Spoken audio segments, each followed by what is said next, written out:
Well, welcome everyone to the May 8th Bennington Select Board meeting. It's wonderful to see so many of you in the audience. I am Jeannie Jenkins, and I have the pleasure of chairing this board. And I'd like for my fellow members to introduce themselves, starting with Gary. I'm Gary Corey. Welcome. Good evening, I'm Jean Connor. Hi, Tom Haley. Good evening, Sarah Perrin. I'm Ed Woods. Lovely. And Jim Carroll wanted us to let you know that the legislature is meeting today, which it doesn't usually meet on a Monday, so he is unable to be here.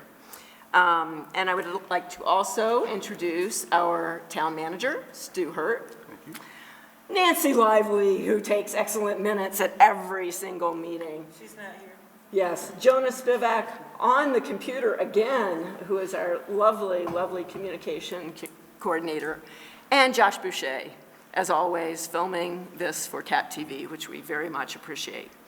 So, all right, a reminder, if you have trouble hearing, as you can probably already tell, this is an echo chamber, so please move up close if you are having trouble hearing. Ooh, and it's making funny noises. No, that was me. That was Oh, okay. And, and there's a headset that is always available as well. So, with that, let's begin as we always do with the Pledge of Allegiance. Thank you, Gary, for leading us. I pledge allegiance to the flag of the United States of America, and to the republic for which it stands, one nation, under God, indivisible, with liberty and justice for all. Thank you, Gary. And Tom, would you please read the our town vision statement that guides us in all our work? Bennington is a welcoming, engaged, inclusive, resilient community where everyone, regardless of identity, shares in our vitality and benefits from an outstanding quality of life. Thank you very much. All right, so next up is the consent agenda. For the purposes of discussion, could I have a motion to accept? So moved. Second? Second. Thank you. All right, any discussion or questions for Stu or Nancy? Hearing none, I will ask for a vote. All those in favor of the consent agenda, please say yes. Or yes, or aye. Yeah. Those opposed say no. Any abstentions? All right, great, thank you. All right, next up is public comment. Just a quick reminder, public comment is for the purpose of sharing information that is for the good of all. It's not a time for discussion, but for the board to hear from the public. We do want to have you get any questions or concerns that you have answered, so the best way to do that is generally to stop in to see the town manager or let us know ahead of time that you have a concern so that we can research it and speak to it at either later in the meeting or at a different agenda, on a different agenda. Please keep your comments to 3 minutes, and unless there is an immediate question, we ask that you sit down after you share your thoughts. So I have 2 people on the schedule for tonight. Sam Restino, talk about May 9th and May happenings.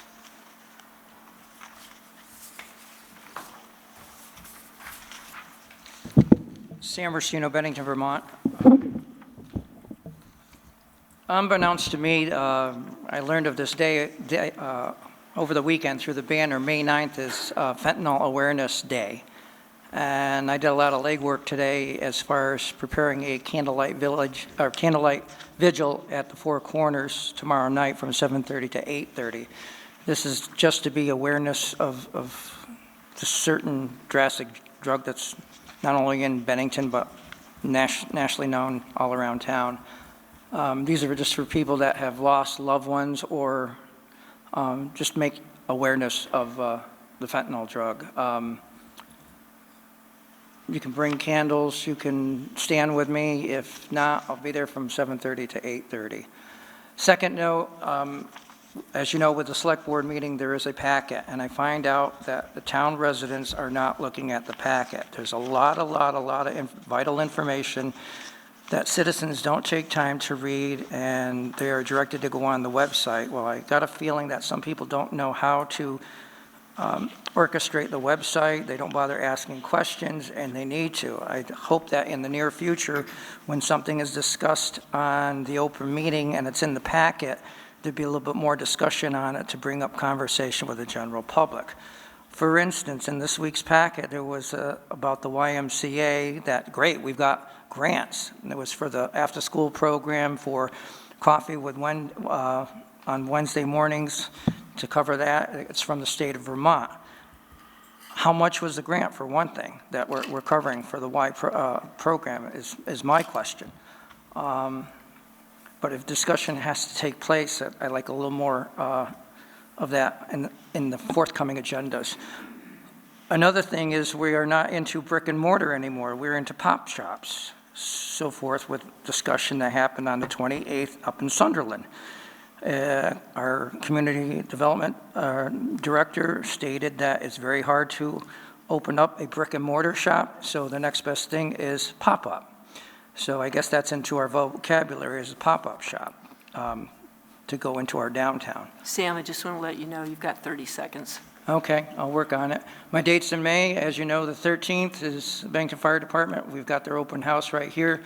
The 16th is the AT community, along with the Appalachian Trail community that takes place here, the 16th at 6 p.m., and Jonah knows about that one. Oh, you changed it now? I thought it was the 16th. The 18th is naturally the car show, and also there's also the same event that the BCRC is having their annual meeting up on the hill at the Bennington Museum. Thank you. Thank you, Sam. Next up is Kelly Carroll. Talk about the Riverwalk.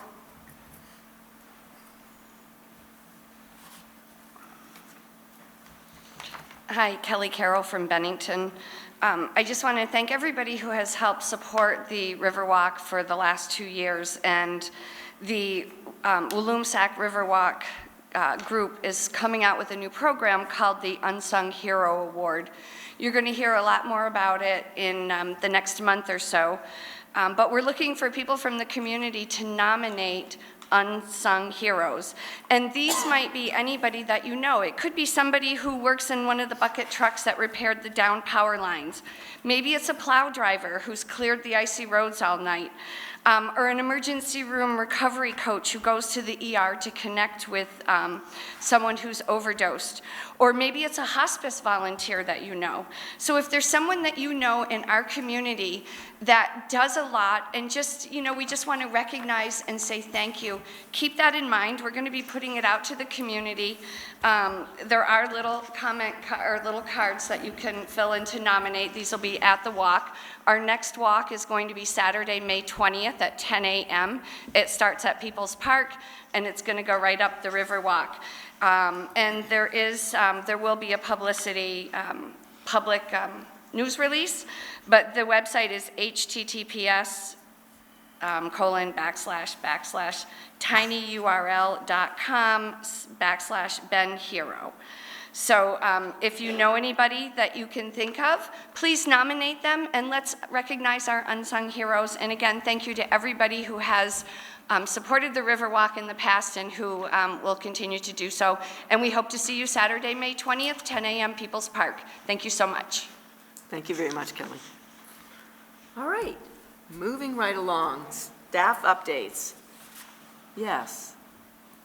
Could I make a comment? Oh, sure, please. Please introduce yourself, town of residence. Nancy White, Bennington. My comments and concerns go with the lease and purchase agreement for the Ben High. It was in the select board packet prior to the first meeting in March, and what most people don't realize is within a few weeks after that meeting, one of the sections on a page was removed. I know it's legal to make additions as you go along. I also know once it was posted on the town website, not anything should have been removed, and it was. So my questions are this. Why didn't anybody on the select board speak up last year when you realized this happened? I don't understand how the $28 million project is legal if the lease hasn't been legal since nearly right out of the gate. And clearly, an investigation needs to be done before this project goes forward any further. So who would you call in to do that? The state of Vermont? Nancy, if you have questions of that nature, I suggest that you contact the town manager, because as you know, this is public comment, not discussion period. This So, agreement was put together by multiple Nancy, town if you have officials. questions, please contact Stu Hurd. This is for the select board to deal with. Did one of you take the section out of the lease? Because if you didn't, why would I talk to the town officials about it? Anything else you want to add, Nancy? No, but I think this is a Okay. major issue for Bennington residents to be questioning. Thank you. All right, all right. Yeah. Can I just mention that the same lease agreement with the amendment has been on the website since we first posted that back in March? Well, what I don't want to do is get into a back, yeah, I appreciate that, Jonah, and it, as frustrating as it is not to address these things, this is not a time for discussion. And if a resident really wants an answer, if they have a legitimate question and they want an answer, Stu is always available, and yeah, and we can go from there. Okay, but I appreciate it. All right, so next update are staff updates, and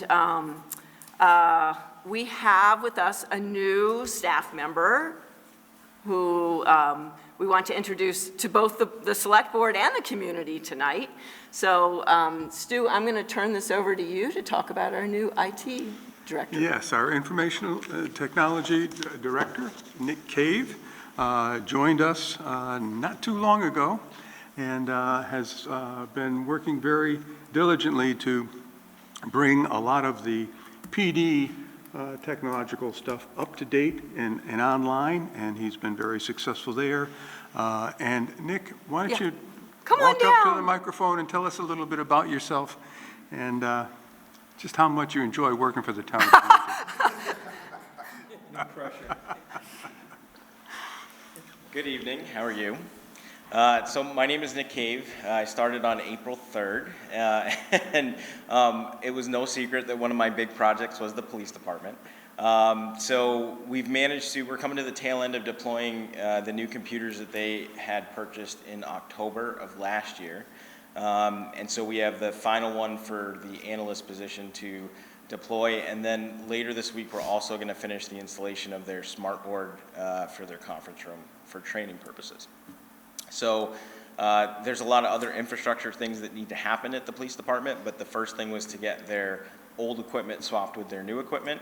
And then in addition to that, we're working on a number of town policies from disaster recovery to the information and identification phase of assets and network inventory, and the list continues.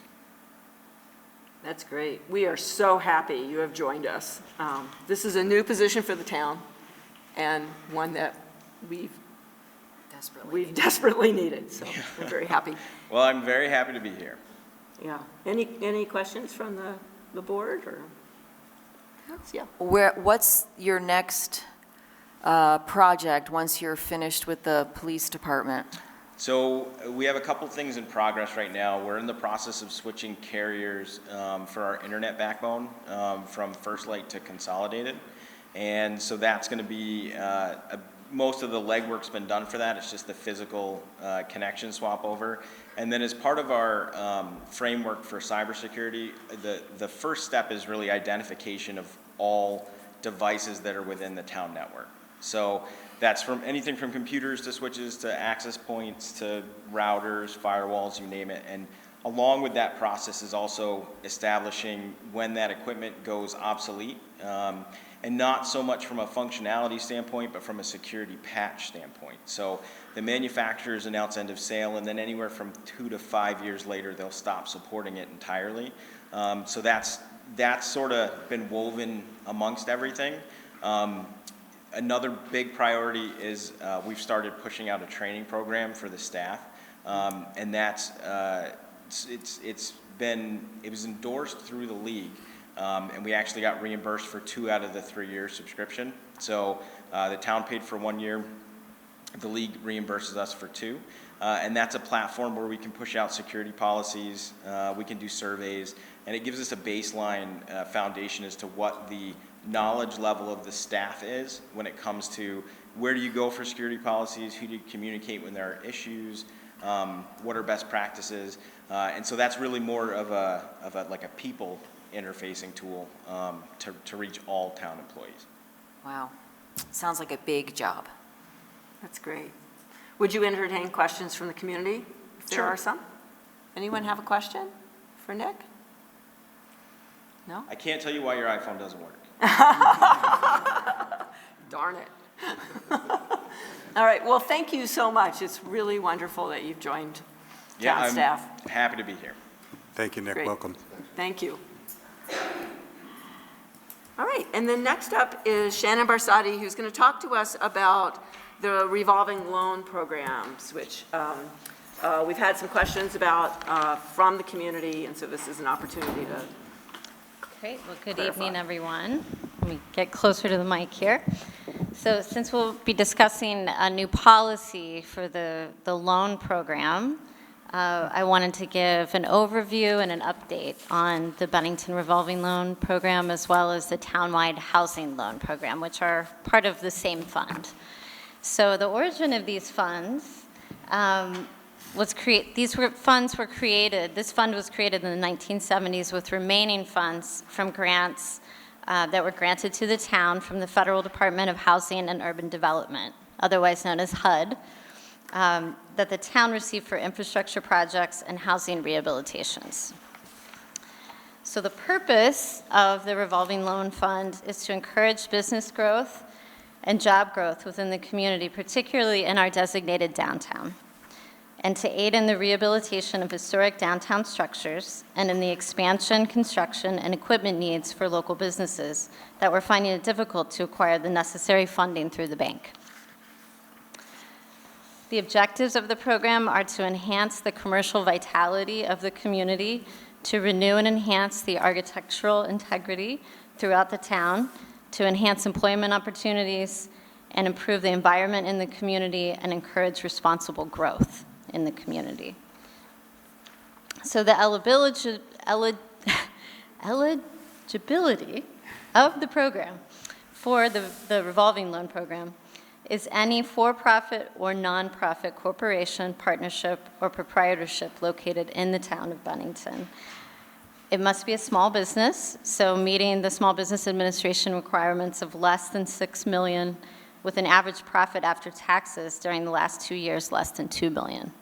And there has to be an acknowledgement that access to alternative sources of financing is limited or unattainable. And the way that we do that in the loan application process is applicants have to show basically a letter of rejection from a traditional bank for what they're trying to do. So the loans can be used, every loan must in effect create or retain permanent jobs. They can be used for both exterior and interior improvements and the purchase of machinery, equipment, furnishings, and fixtures. So the loans cannot be made for refinancing or real estate acquisition or operating expenses. So currently in our revolving loan fund, we have out in loans $1,175,557, and that's what's out in loans. We also have $574,692 in funds available to loan, and of that, about $84,000 is in default. That also includes loans that have been written off due to the company going into bankruptcy. So the overall rate of 7% is a good rate. I mean, this is a loan program, so people have to pay this money back to the town, and it's working. This program has been in existence for over 40 years. So here's some of our, I just looked at the last 4 years that I've been in this role, so these are some of the more recent recipients of the town loan: Juniper Lane and Angry Egg downtown, as well as the Bennington Community Market, a downtown local food store, the Dutchman's Tavern, Farm Road Brewing, that's Miss Vermont, and Little City Cider Company up on Shields Drive, and the Putnam Block, of course, which was the larger loan that was given, because really the Putnam project is meeting both economic development and housing needs. So in the last 4 years, 10 businesses have received a total of $875,000 in loan funding through the revolving loan fund. 102 new jobs have been created. 8 vacant storefronts and buildings have been filled. An additional $1.2 million in private equity has been invested.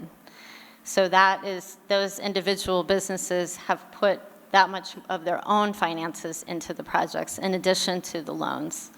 And that doesn't include the Putnam Block. So with the Putnam Block, an additional $32 million in both private and public funding has been invested downtown.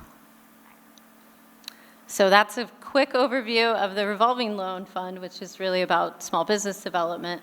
So the other use of these funds is a housing rehabilitation loan program. So given that these are HUD funds, affordable housing is one of the priorities of HUD, of the original funds. The housing rehabilitation loan program provides financial assistance to projects that provide housing to low and moderate income eligible individuals and families.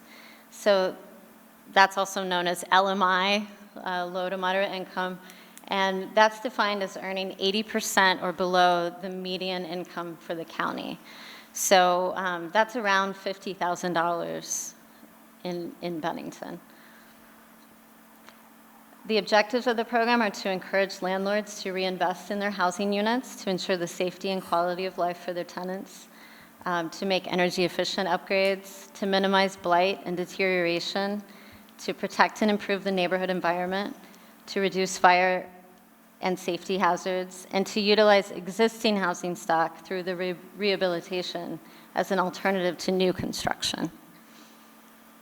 So the loans can be used for any activities that bring the building into compliance with the state of Vermont's energy code, including heating solutions, weatherization, energy efficiency upgrades, electrical system, plumbing, ADA, American Disability Act compliance renovations, roof replacement and repair, and improvements to foundations, exterior walls, chimneys, porches, and septic systems. So for this program, the eligibility is also an acknowledgement that access to alternative sources of funding is limited or unattainable. This really is about housing improvement, so that's why the job creation piece is not part of this program. So I know that was quick, but that's an overview of the programs if you have any more questions. Great. Any questions from the board? Shannon, you say it's for the town of Bennington. Does that include the village of Old Bennington and North Bennington? So in my experience, North Bennington, that's a question for Stu. We haven't had any applications from North Bennington. It would include the village of North Bennington and the village of Old Okay, Bennington. so it does. Now I know. I think we have focused, I don't know if this is because of the applications that we've gotten, but the focus really has been, in my experience, on downtown Bennington. I had one other question, and that was, there's 2 loan funds. Are they separate pots of money, or is it all the same? It's all the same pot of money. Yep. Thank you. Any other questions? I have a couple, Shannon, if you don't mind. Sure. The 7% that's in default, is that from the beginning of time? That is just currently. From the beginning of time, I'm just curious to know what the history is on that. 7% is a very desirable goal, right? Exactly. If it has maintained that low level throughout its life, it's a win. I'm going to go back to Stu on this one since he's been here longer than me. Do you have any history on the program, Stu, about how? I really don't have a feel for that, Ed. I think we've been very, very successful with the program. There have been a few businesses that have managed to survive for a number of years, only to fall on hard times and not been able to pay back their entire amount. So I think 7% to 10% probably is where we've always been.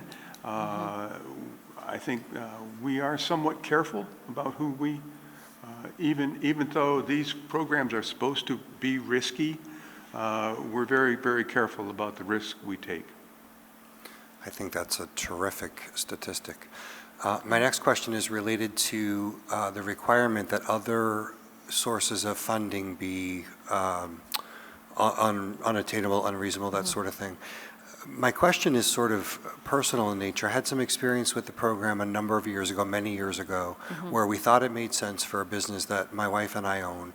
And in order to qualify, we had to produce a turn-down loan from our bank. And our loan officer said, no, we won't be providing you with that because we'd like your business here and you're qualified. Right. What's complicated about that is the use of bank funds may have been complicated for the project, or it may have put risk, for other debt service that we needed to maintain. Has there ever been a look at that with alternatives, and what kind of guidance do you give applicants who might be in the situation that I was in? Right. Well, I think, given that we're not a traditional bank, we do want to make sure that these funds are going to the projects that can't get that traditional financing. So that has been the focus. But given that, sometimes it's just a matter of talking to your bank and saying, well, we're trying to do this, can we get this certain kind of rate? And sometimes they'll work with us. The bank officer will work with us and say, okay, for this circumstance, we can't give this kind of a loan. So I'll give an example. Like sometimes you'll notice that a lot of food businesses are often coming to the town for these kinds of loans, and I think partly that's a risky business. And if you're purchasing a restaurant, for example, you might have the equity or the bank loan to purchase the building, but you might not have what it takes for the business. A lot of times people, if they're selling a business, there's another piece that they're looking for in the sale that a bank is not going to fund. Or you might have a gap in your equipment, et cetera. So this really is sort of that gap funding. And so I think that's how we've looked at it. And usually we'll work with a local bank, and often many of the other entities have bank loans as well as other. There's a state of Vermont economic development grant that's been utilized by some of the businesses as well. So we try to sort of work with them, to help them finance any gap. Sounds collaborative. Yeah, I think it really has been. Thank you. Great. Any questions from the community about the revolving loan program? Yes, Sam, come on up.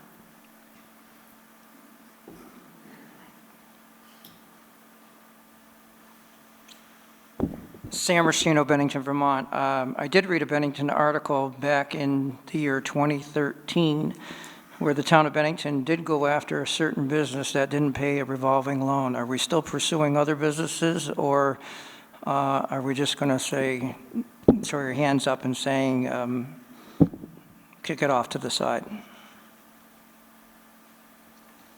That's a good question. And yes, we are pursuing a few. At this point, I think it's just four who, I think even one of those has gone into bankruptcy. So we're not continuing to pursue that recipient, but the others we do. And, sometimes we have success. We've also gone to small claims court when needed, but, so far, as I was saying, the actual rate that people are paying back their loans is really good. Any other questions? Nancy. Oh, Nancy, please, come on up.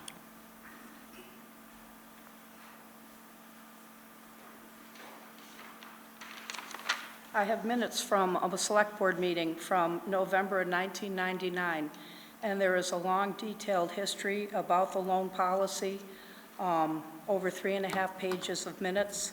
They talked about shortening the time the loans went out, perhaps capping the loans, but there's a lot of information, so if you want to understand about the loan policy, this is excellent.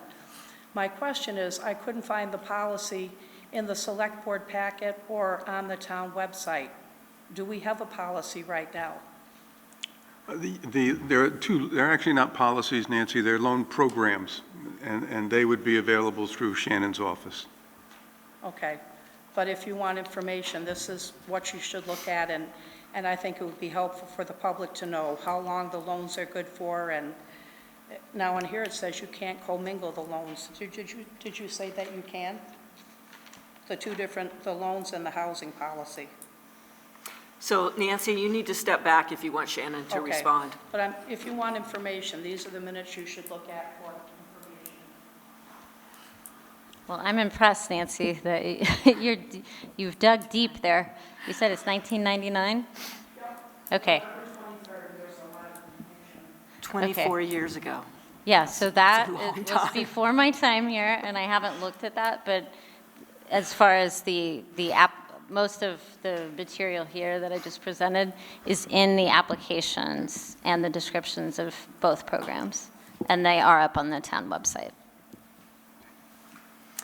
And so that does bring us to the next topic, yes? So the Yes. next agenda item is actually creating a policy on revolving loans. And this actually came out of questions from community members about how the revolving loan program worked, which has been more process. We followed a process and a procedure for a while. And so town staff, working with Merrill Bent, our town council, looked at what a policy could look like that addressed some of the concerns from the community. So Stu, are you taking this? Is Shannon? Yeah, I'll take Okay. this. Okay. Yes, we received from Mr. Perkins, who's here tonight, a concern about the fact that the loans were not being basically adopted by the select board in an open session. And in the past, over the last some 40 years, the staff meets with the board in executive session, reviews the information that might be considered non-public, and makes a recommendation to the board of what we would do.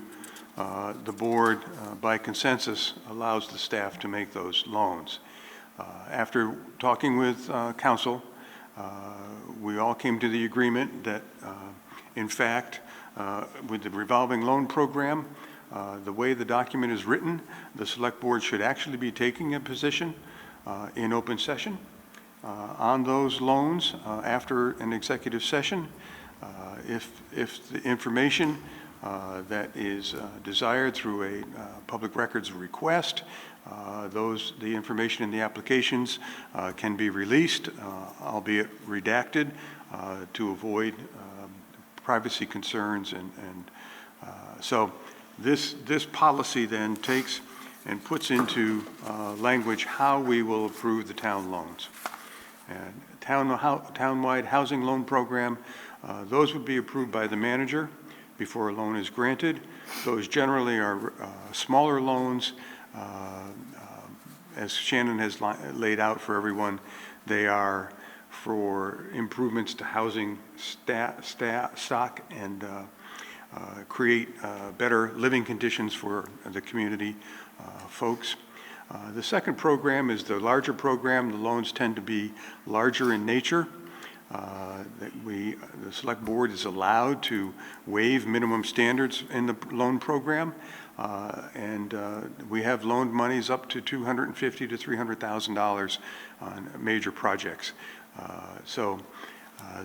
These programs then in the future will be voted on after executive session by the board in an open meeting. And that's what this policy puts into place, and I offer it to you for your adoption.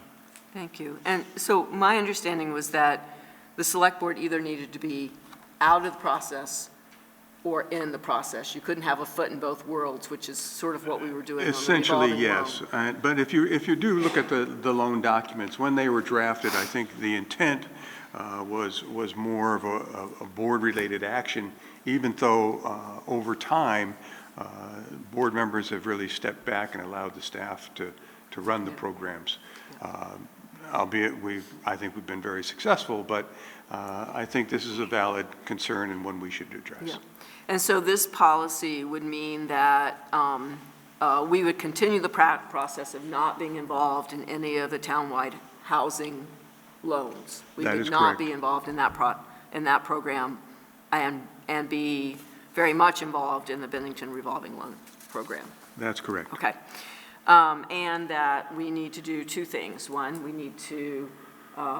will need to make a motion and for discussion purposes, and then vote on whether we want to approve this policy or amend it or reject it. And then if we accept this policy, then we need to vote to ratify all the previous loans. That's correct. Okay. Okay, so for the purposes of discussion, do I have a motion? Can I make a motion that we accept this loan policy, approval policy? Great. Second? Second. Thank you. All right, discussion by the board. I have a question. Is there a reason, or what is the reason that we have two, the townwide housing loan program that you would review as the town manager versus the revolving loan fund that we would review as the select board? Well, after discussing with council and with staff, as I said, the housing loans tend to be no more than $25,000. They tend to be very focused on an individual property where the residents meet the income guidelines, or in fact, the homeowner meets the income guidelines. So they're very straightforward. There's not a lot of waiving of policy guidelines. We stay and pay strict attention to what the program provides. So we felt that rather than put an individual property owner through a lengthy process with select board approval, it would be much easier if we were, and more streamlined if we were to handle it in-house.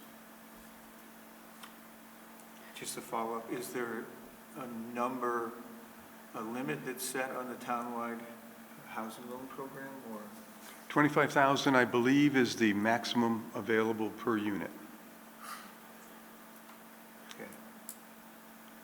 Thank you. Other questions?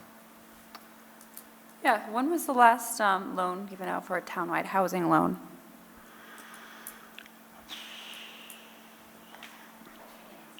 That's great, because I can't do that off the top of my head.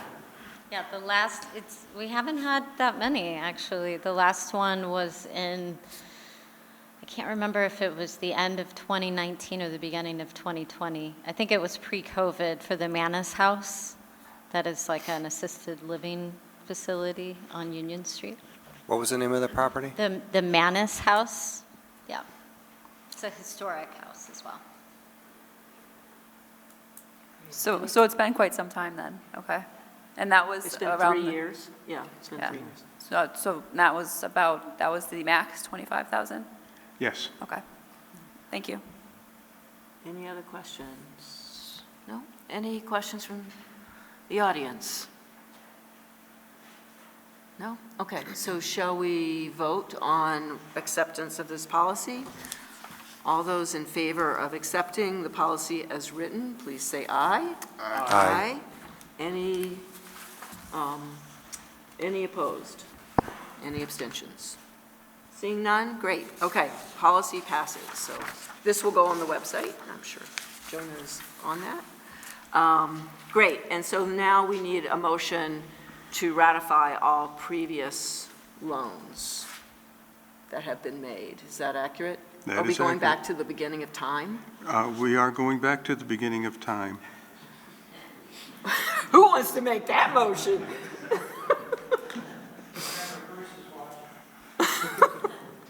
I'm the only one that's been here that long. Okay. I don't mind making the motion. I think it's a fair motion because we've agreed forward. Why wouldn't we agree back? Yep. Yeah. Okay, thank you, Ed. Yep. Anyone willing to second that? Oh, sure, second. Okay. Any discussion? Board? Community? All right. All those in favor of ratifying all previous loans to the beginning of time, please say aye. Aye. Any opposed? Any abstentions? All right, great, thank you. Thank you. Okay, next up, 2 items under traffic ordinance amendments. Let's begin with the winter parking ban. We have updated language for that. Yes, we struck the word angle out of the article title so as not to confuse. It refers to all parking within the town of Bennington. Great, okay. Do we want to go ahead and make a motion to accept this so we can discuss it? Anyone want to make a motion? Okay. Great. Second? I can second it. Thank you. All right, so any discussion on the traffic control ordinance to extend the parking ban from November 15th to extend it from March 31st to April 15th? No? Community? All right, then let's vote. All those in favor, please say aye. Aye. Any opposed? Any abstentions? Nope? Okay, great. All right, and then let's move on to the speed limit on East Road. And this is a continuation of discussion that we began 2 meetings ago. And I would like to suggest that we hear from anyone in the audience who is here to speak to that, and then take comment from Select Board, and then comment from anyone that is outside the East Road and neighboring community. Yeah, can we do that? Can I just, Yeah. at the last meeting, there was a question about the number of motor vehicle accidents that have occurred, and I talked with the chief of police. We were able to identify 4 vehicle accidents, and I'm sorry I wrote down the wrong years. In 2021, there were 2. In 2022, there were 2. 2 of those accidents occurred at the intersection of Houghton Lane and East Road, mostly due to inattentive driving. Stu, did you say all of those accidents occurred there? No, only 2. Okay, thank you. The others, most of the others were also the result of some form of inattentive driving or weather-related incident. But those are the only accidents that have occurred on the roadway in the last 2 years. Great, thank you. Thank you for following up. All right, so let's say again. I'm sorry, what was the first, you said weather-related, or what was the first thing you said? Inattentive Inattentive, driving. gotcha, okay, thank you. Okay, so let's hear from anyone who that lives on either on East Road or in the surrounding neighborhoods that would like to speak, please. So please come up, state your name, where you, a town of residence, and then try and keep it to 3 minutes. I'll do my best. My name is Lori Pacino, and I do live on East Road. And I think probably most people, when you think about that stretch of road, you think about the people that are going up to the transfer station, or the people that are going back and forth to the middle school, which the traffic has really increased since we put the school in. And I'm glad the school's there. I'm not down-mathing that at all. It's a good move. But when I think of East Road, I think it's my neighborhood. You know, I see every day the adults and kids riding bikes back and forth. And now that the weather's getting better, we're seeing more, and even electric bikes. Now, I saw a couple of those go by today. I see kids walking up and down, and now that East Road Market's open and they have soft serve ice cream, we have more foot traffic for kids coming down and getting ice cream, and adults walking. We have one woman that's in her 70s that it's her regular jogging path. And remember, there aren't any sidewalks. I think they end close or near to Duffy Drive. So they're walking either in the road or in our yards, which I'd prefer them to be in our yards, but oftentimes they're walking up the roads. There are school bus stops during the school year, so you've got little kids out there, it's not just the middle schoolers. And there's actually a registered child care home that's right across from East Road Market. And I talked to Deb today, and she said she couldn't be here because she's at a class, but she said she absolutely wanted to be here and say, you know, I have kids picking up the school bus there, and I have my little kids out there too, because you can't leave them in the house, of course.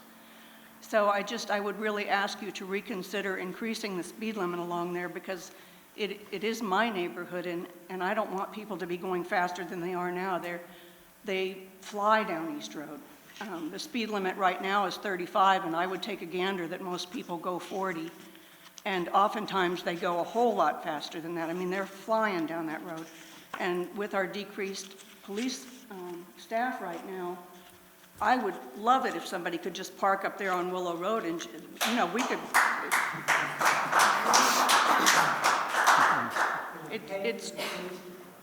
Especially right now, it's not a good time because we can't effectively make people do the speed limit now. And if we up it to 40, they'll be going 50. I really ask you to please reconsider this because it's my neighborhood. Thank you. Thank you. Yes, please. Well, my name is Sue Rice. I live at 1499 East Road, opposite Lori. I wrote a letter to the board expressing my displeasure with increasing the miles per hour guideline. One thing you probably don't realize is, besides the fact there are no sidewalks, the shoulder doesn't even safe to walk on. I walk my dog on that frequently, and I've had people blatantly come at me, which is fun, and then you have to kind of dive out of the way. The other thing is, as we said, there's a transfer station further up. Many times the big town trucks go by, and if you look at the width of the road, I know it's legal, but 2 trucks to pass each other, if there are people on that road with soft shoulders or no shoulders, there's no place for the person to go. I agree that 35 miles per hour, people tend to go more than that. 40, 42, I would say, is what people do. Today, somebody came out of the area next to us by Willow Road on what they call crotch racket, and he went flying up the road. I was waiting to hear him hit a tree. I understand we've had 2 accidents at Houghton Lane, which is a very interesting intersection when you kind of have to crouch kind of come into East Road in order to really see. But the other 2 have occurred at Duffy, which is down around a corner. It's almost a blind corner. I've walked on it. You cannot see. I have to kind of walk in the road and keep my eyes on the cars coming at me. But that's where they've happened. Inattention can be anything. It can be impairment. It can be somebody playing with a radio. I don't know what causes these accidents, but I do know the telephone poles have been crashed. And I know because my husband worked for the phone company and had to have those repaired.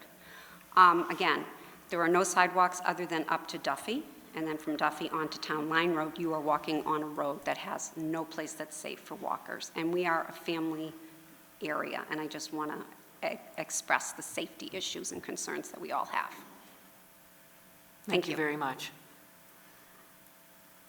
Others? Yes, please.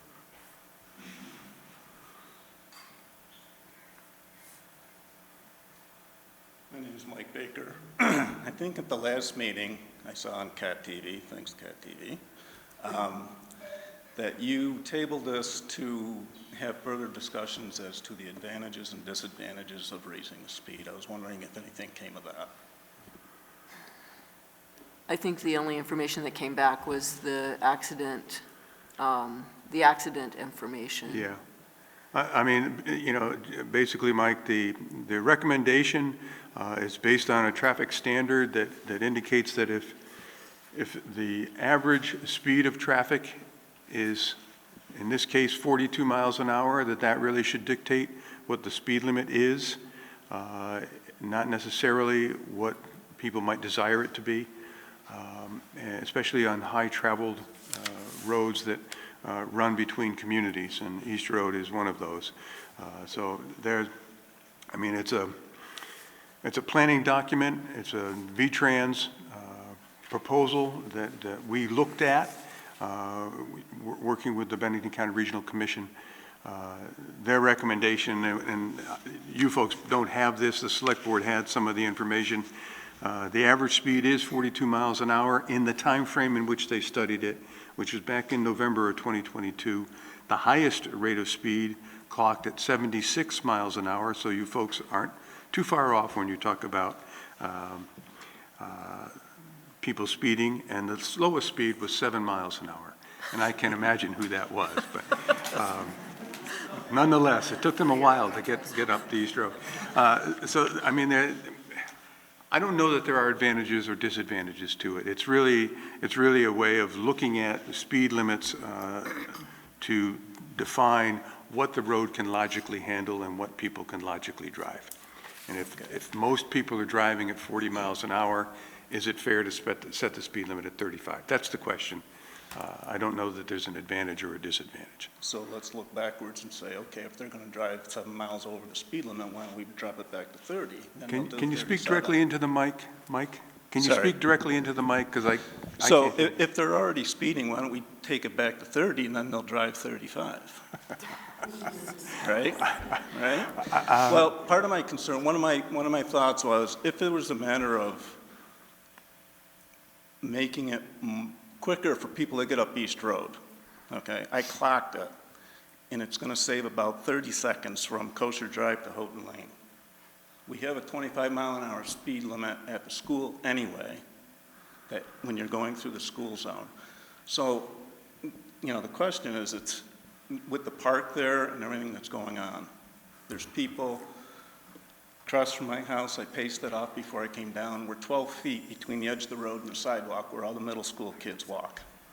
And we're looking for a problem.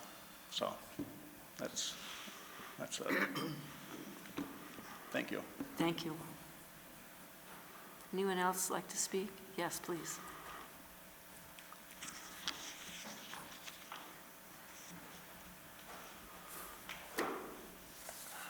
I'm James Allison. I live right next to Mike on East Road. Nobody has mentioned this so far, but I can tell you there is a horrendous noise pollution problem on East Road. Horrendous. It seems like everybody who has bought a new truck has gone for the ones with the biggest motor and the least muffler. And I sit in my living room trying to watch TV. Some of these trucks go by, they rattle the pictures on the wall, they disturb me. I swear to God, I have high blood pressure, and I can say that probably 10% of my high blood pressure is due to noise pollution. It's a thing. And I also would like to say that as far as the idea that people drive 42 miles an hour and so that's what the speed limit should be, that just makes no sense whatsoever.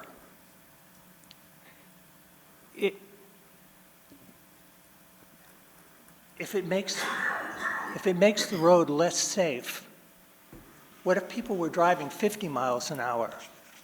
Does that mean that the speed limit should be 50? Of course not. That argument is a bad one. I really hope that you take into consideration the livability of East Road. We're residents, we pay taxes, we're good citizens. And just because somebody else wants to go up East Road a little bit faster, that's no reason why so many people should be inconvenienced and basically harmed. Thank you very much. Anyone else like to speak on this issue? That lives on East Road? Okay, or surrounding neighborhoods. Okay. So let's take it back to Select Board.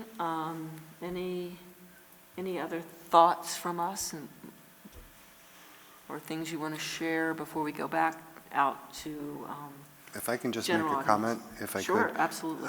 Without an understanding of advantages to raising a speed limit, and I said this at the last meeting when we talked about this, I understand efficiency and moving traffic along at a speed that the road and neighborhood are rated for. I understand that. But that doesn't sound a lot like an advantage to me. And I've heard a lot of what residents have said tonight and the last time we discussed this.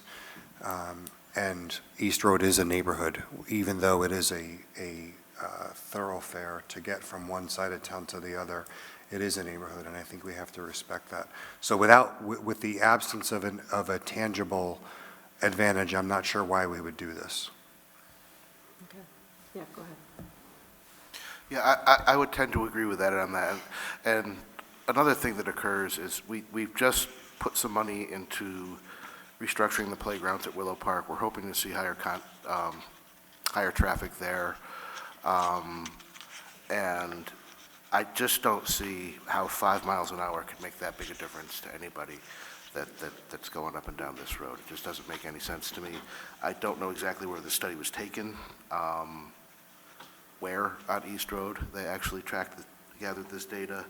I really don't see any reason, given we don't always get a ton of feedback from the public, but I got a lot of emails, and there's a lot of people here tonight, and not one person has spoken to me in favor of this idea. And that generally tells me that's probably a fairly bad idea. So I do intend to vote no. Anyone else want to comment now? I have just a question. Yeah.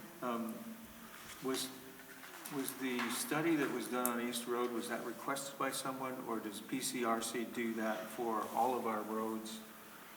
Was this a specific road that they looked at, or are they looking at all of the 18? In this particular case, they looked at the East Road and the South Stream Road, which are the two community interconnecting roads in Bennington. And results were similar on both. I put forth the East Road to gauge a feeling from the community and from this board as to its desire to look at this from a scientific point of view or not. And from my perspective as the manager, I don't have a goal one way or the other. I think it was information that came to us through the BCRC, and I put forth our proposal for you folks. Okay. Thank you. Any other questions from the board? I don't have Any other general questions from the community? Yes, Sam. Come on down.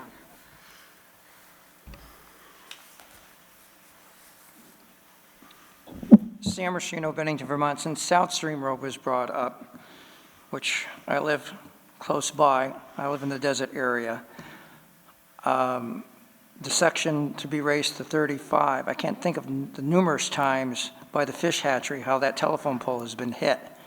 I think there should be more patrols up there on South Stream Road, especially the section that goes up as far as Moss Drive in that general area. You got more people hiking or walking, bike riding up in that general area, and even the stretch on Beach Street. There needs to be more speed limit signs. There's only two going southerly. There's one right at the intersection of East Main Street and Beach, and then you go a few miles down more. You don't even go where all the houses are. There's no speed limit sign there, which I think there should be one there. And the next available speed limit sign is just before Gore Road. Thank you, Sam. Yes, so since someone wants to make a motion, but go ahead. Oh, no, I'm not ready to make a motion. I just wanted to say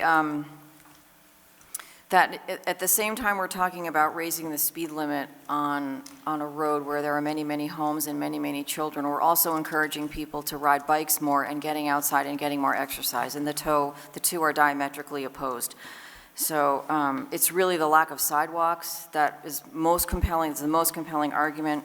For me, safety should always be a priority, and I just don't feel like five miles over the speed limit where it is now is even close to a good idea. So Great. that's Okay. how I feel. Okay. Does someone want to make a motion? I propose we take no action. You what? Propose we take no action. You propose we take no action. Yes. Okay. Do I have a second for that? I can second that if it's an appropriate motion. Well, I'm just wondering if we want to be a little clearer, because if we take no action, it means it can come back at the next meeting. I'm just wondering if instead we want to oppose, that we want to state that we want to keep the speed limit as is. I make a motion to keep the speed limit at 35. Okay. And I'll second that one. Okay, all right. All right, any more discussion? Seeing none? All those in favor of the motion to keep the speed limit at 35, please say aye. Aye. Aye. Any opposed? Any abstentions? All right, all right. Thank you all for your comments. I'm going to circulate a signature page for the one that was approved. Okay. Thank you. All right, so next up is implementing town vision. And I think we have a couple things to share on this. One, I wanted to provide a little bit of an update on our work on having a legal aid presence in Bennington. As part of the settlement with Kaya Morse 2 years ago, the town of Bennington welcomed the opportunity to have legal aid have representation in Bennington. My understanding is they did have an office here many, many years ago, but it's been a long time.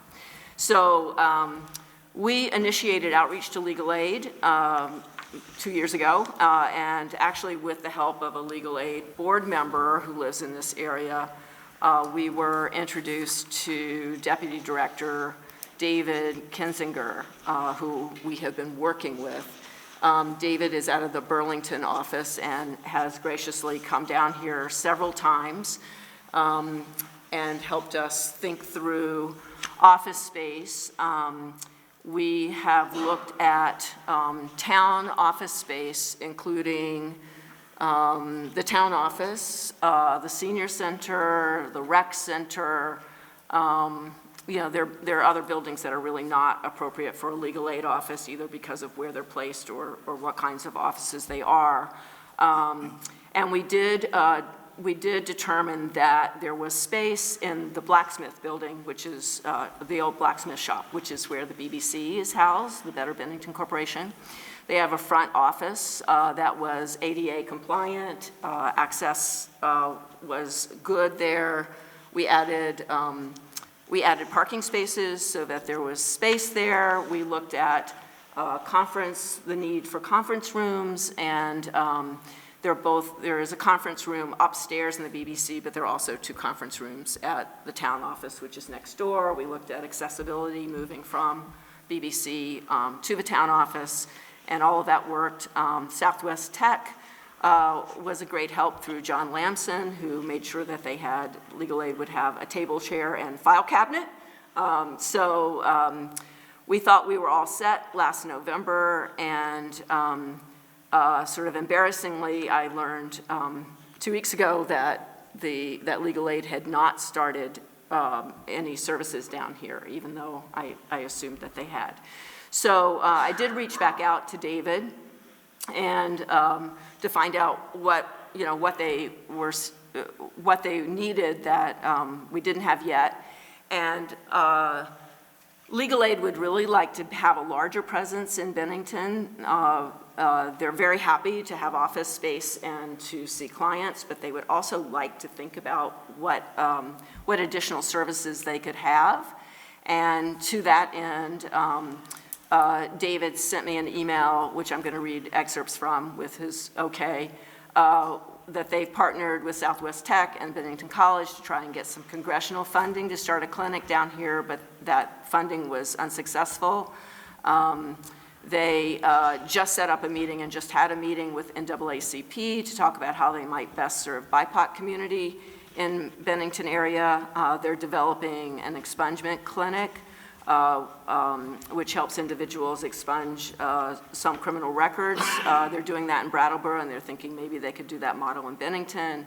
And they'd like to put together some community legal education activities through the Disability Law Project and bring that to Bennington. So they are still working on that. David and I talked about the work that the Department of Health is doing here on health equity. We have, as I think you may know from other select board meetings or other places, there are 2 census tracts in Bennington where the life expectancy is much lower than overall in Bennington. So just sort of trying to address those kinds of health equity concerns. Also connected him with GBICS and with Project Alliance, which is a new project to pull together all the groups in the community that are working on everything from community policing to substance misuse to housing and homeless issues. So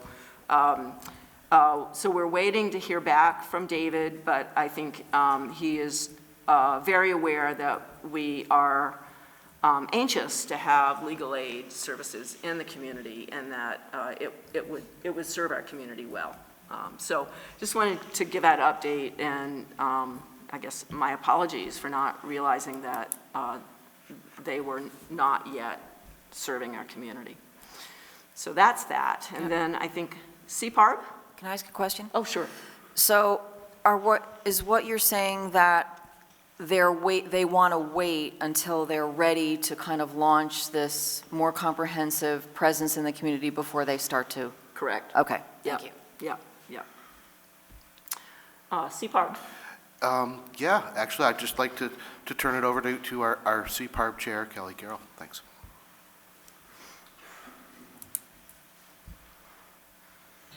Hi, Kelly Carroll, Chair of CPARB, which is Bennington's Community Policing Advisory Review Board. I just want to remind everybody we have our May meeting coming up. That will be Thursday, May 18th at 6 p.m. in this room here, 3rd floor multipurpose room at the firehouse. And then a large part of our meeting is going to be talking about our listening session. So we're relatively new, as you all know, or most of you know, and on June 29th at 6 p.m., which is a Thursday night, right here, we're going to be doing our first community listening session. And we're hoping to hear your thoughts, your ideas, your experiences. We're going to be spending a lot of time in our May meeting talking about some of the specifics for that, but I just want to make sure everybody knows that that's coming, and please save the date. We're hoping to get a lot of support from the community as far as like attendance from some of our agencies and having support. So we're starting to reach out to all of them. Thank you, Jonah, for your help getting our Save the Date. It is on the community event calendar on the town's website. So that's coming up, and please join us and let us know your thoughts, your ideas, your experiences. Cat TV, thank you very much. They will be covering that live. They cover our meetings as well, so that is available if you've missed anything. And thank you. Thank you. All right, and then just a quick update on boards and commissions. We started interviews this evening before this meeting, and we will complete interviews before the next, just prior to the next select board meeting, and be able to present a slate at the first meeting in June. So that's our timeline on that. All right, anything else under town vision? Okay, all right, then we're moving on to manager's report, yes? I don't have any action items for you tonight. Sam Restino already took some of my thunder. The fire department is going to be having an open house Saturday, May 13th from 9 a.m. to 1 p.m. at this facility, and the public is invited to join in.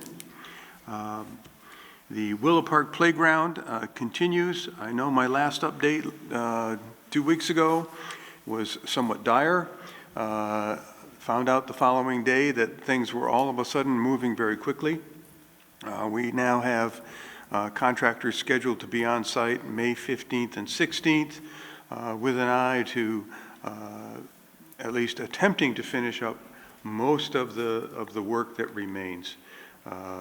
We've seen some installation of equipment that hadn't been installed yet. We've seen some punch list items removed.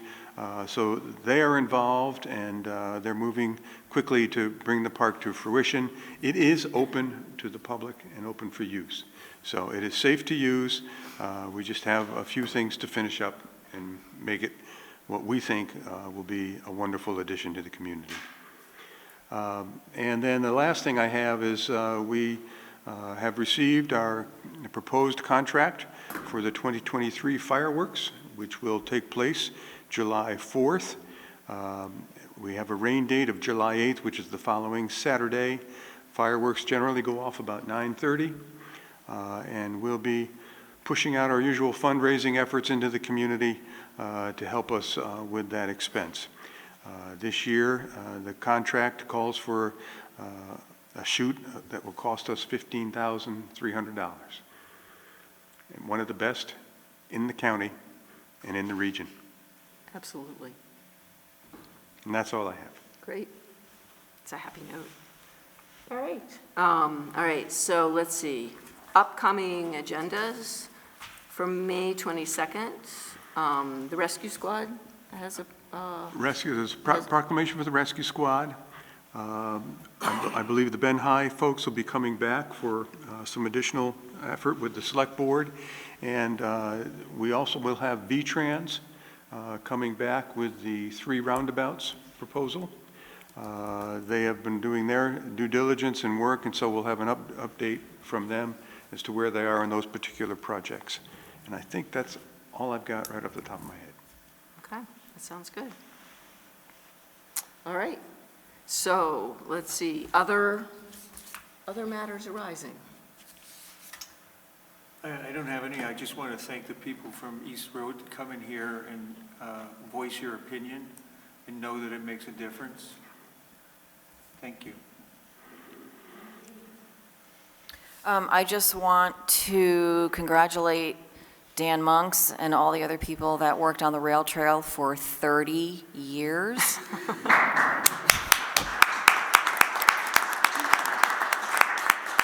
There was a really, really wonderful ceremony right out here in the parking lot, and it was very well attended, and it was a beautiful day, and we missed you, Dan. Thanks. I'll just relate a story from the ribbon cutting, that someone was riding his bike and was so elated to be on the brand new rail trail that he rode right through the ribbon that we had strung across waiting to be cut. So it's good to see folks out there excited about it. Thanks. I just want to repeat what Gary said and tell you that your comments from East Road in the neighborhood at the last session and at this session is what drove my decision to vote against such a move. And so what Gary said matters. Your participation is important. So thank you. Absolutely. All right. On that note, do I have a motion to adjourn? So moved. A second? Second. All those in favor, please say aye. Aye. Thank you all for coming.